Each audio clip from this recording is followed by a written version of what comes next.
ബാലിയിലെ രണ്ടാമത്തെ ദിവസം ആദ്യം തന്നെ ഞങ്ങൾ പോയത് GWK സ്റ്റാച്ചു ഗരുഡ വിഷ്ണു കെങ്കന പ്രതിമ കാണാനായിരുന്നു കേട്ടോ. ഇന്തോനേഷ്യയിൽ തന്നെ ഏറ്റവും ഉയരം കൂടിയ പ്രതിമയാണിത്.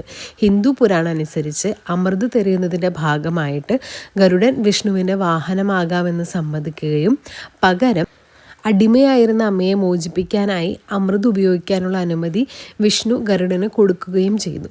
ഇതിനെ ആധാരമാക്കിയിട്ടാണ് ഈ ഒരു പ്രതിമ നിർമ്മിച്ചിട്ടുള്ളത്. അത് കഴിഞ്ഞ് ഞങ്ങൾ പോയത് ഉലുവാത്തു ടെമ്പിളിലെ കെച്ചാക്ക് ഡാൻസ് കാണാനായിരുന്നു.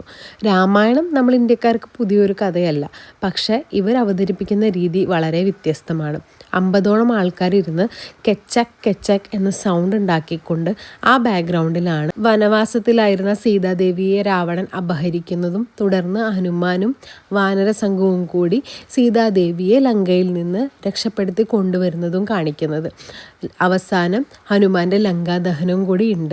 ബാലിയിൽ വന്ന കണ്ടിരിക്കേണ്ട ഒന്നാണ് ഉലുവാത്തു ടെമ്പിളിലെ കെച്ചാക്ക് ഡാൻസ്. കഥകൾ തുടരും.